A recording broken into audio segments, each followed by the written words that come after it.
Hi, I'm Leah. I made a post on my Instagram the other day, and I wrote it in words, and I wanted to do a video for YouTube about the same post. So, yeah, it's to raise awareness and understanding. So I wanted to sort of deliver a scenario from my own experience of what it feels like, just the sensory overwhelm and spatial awareness part of being autistic and ADHD. So I thought if I could say, if you can imagine that you're out, like you could be in any situation, like at work or with friends or acquaintances or family, or maybe even just imagine all of those situations and how they might differ or be the same. So imagine you're with, say, three other people, and you're sitting at a desk table or something.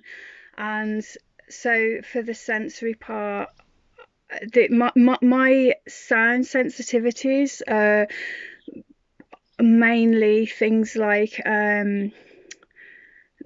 electrical equipment, like just the hum of electrics, that a lot of people don't hear, or that it doesn't bother them at all if they can hear it. But it's like fridges, computer fans, and just the general sound of electric appliances. So, and also, washing machines, footsteps, chairs, moving, like say in an outing place or in any kind of office or something like that, and there's chairs moving and stuff. Definitely footsteps, I think I said that one, and things like that anyway. So, I also hear a lot of other noise and interference. So, in a scenario that I wrote about on Instagram, I said, if you can imagine, you're sitting with the people, and behind you is a radio turned on really, really loud, because my brain doesn't sort sound into any good order. So like normally people's brains just sort sound into order, so they would hear the either the loudest sounds first or the sounds that they're focusing on first, and mine is completely out of whack. So it's like, I can hear a computer fan way, way, way higher than a voice that's right next to me. And this varies like from day to day and even from, hour to hour. So it can happen at any time. And I wanted to put that across as well, of that not knowing, the anxiety of not knowing, that something can really like set me off, of being completely overwhelmed, and bringing to the point of the feeling of that can be really, really uncomfortable, like to be with people and then just know that I'm so completely out of whack and having to like be in this situation with people. So it leads me to not want to go out much. And I work from home now, but I really wanted to put this across as well for the people, the autistic people that go to work, and people just with just sound sensitivity as well, that go to work and have to endure that environment of being somewhere and having to be somewhere and not working from home. And obviously, like most of my life has been like that, going out to work somewhere else, and public transport and stuff like that as well. So yeah, so if you can imagine that there's a radio directly behind you, really, really close, and it's on full volume, and it's not tuned into the channels properly, so you've got like 5 or 6 different interfering channels all mingling together. And then I think I said, like, to your left, imagine there's a washing machine that's going really close, but it's on the volume, turn that volume way up, really, really loud. And then there's a really loud fan right next to you, and that's like way louder than a fan would be to you. So like that's that whirring sound, just like really, really loud, or anything that's just like a whirring sound. So I threw that in there as something else. Like this is like showing the build up of like all these different sounds. And there is, because another sensory overload I get is visuals, so I'm constantly distracted by visuals all the time. And so to focus with that going on, so I said, imagine, there's something flapping like really, really close in your vision. So you've got to try and ignore that, but it's very, very close. Close enough that it feels uncomfortably close. Now let's move one of the people that you're sitting with like way up so close. This is spatial awareness. So move them up so close that you feel like they're going to knock into you, or you're going to knock into them at any move. So you feel like really kind of like you can't move, or you're scared to move. And then let's move somebody else like really far away, and turn the volume right down on two of the people that you're with, so it's just above a whisper, so you can only just hear them, and the other person really, really loud, like shouting. So there we've got some mixes of noises and spatial awareness issues, and visual as well. And there's a whole lot of other things going on. So I also said, as well, imagine you wearing literally a suit of cardboard. How uncomfortable that would be to wear something that's that, yeah. But this is normal clothes. This is like people wearing normal clothes, but that's what it can feel like, and that's what it feels like to me. So you're sitting there and you have to follow the conversation and look really normal and look like you're taking part in that. And it's really difficult to be able to say to people in general, especially people that aren't close to you and know about what you're dealing with, to be able to say, look, I'm autistic and this is really, really hard, because the vision in society of autism is a bit all over the place, to say the least. So, mainstream media and the films and televised stereotypes of autism can be really, really confusing to people. Like if I was to say I'm autistic and I'm finding this situation really hard, you'd be met with like, what?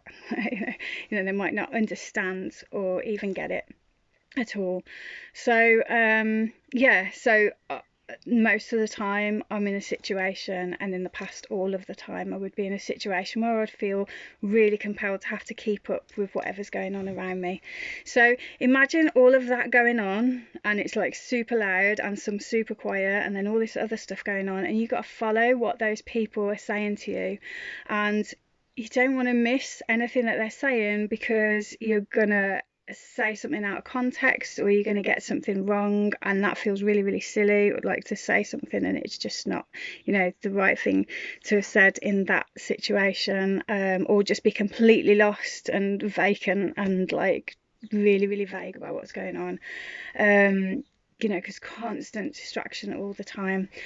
And the other thing that really, really bothers me about this is like remembering really important facts, or things that are really important to those people. Like, I told you that, and how can you not know that? Or how could you not care about that that's going on in my life, and you were there in that conversation? And I can completely miss those things. So I'm working really, really hard all the time to try and follow everything that everyone's saying.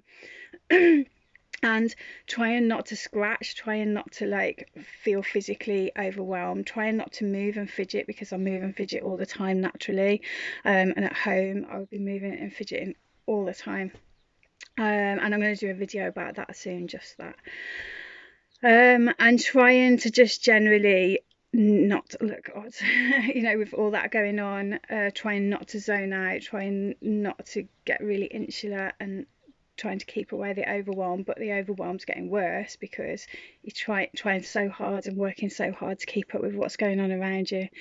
So yeah, I just wanted to put that across and just say, how are you doing after 2 hours, an hour even? Like, how are you doing? How are you feeling? Are you feeling stressed? Are you feeling relaxed? How do you think that would feel?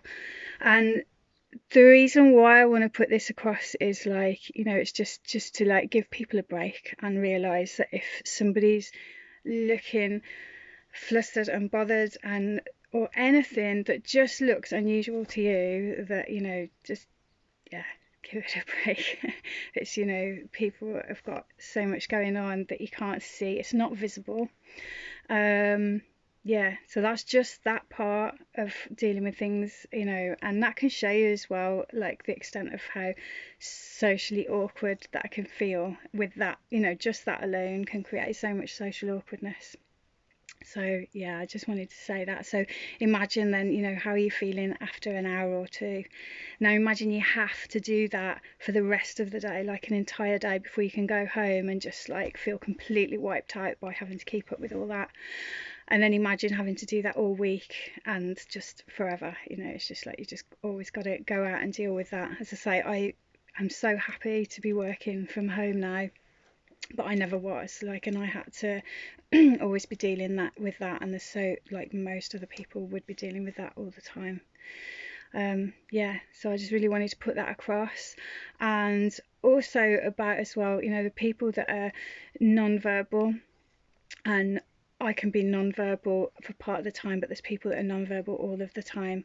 And I've been with non-verbal people, and I've been in situations myself, like close to meltdown or even in meltdown, or non-verbal people in meltdown, and it's amazing how many people really, really stare and really, really, project their feelings, or their like thoughts and judgments onto that situation. So I really wanted to put that across as well, because meltdowns, and I'm going to do a video just about that, but just very quickly to touch on it, meltdowns isn't a tantrum. It isn't anything to do with manipulation or trying to get, manipulation. It's literally a feeling of not being able to cope. And I'm sure if you can just see just those things alone that I've talked about today, just that alone is enough to really, really push hard into feeling very, very, very uncomfortable and very stressed and anxious. Yeah, so just thinking if there was anything else I wanted to say about that. Yeah, I don't think there was. But I just really wanted to put that across. Yeah. So how would you know? You wouldn't know that.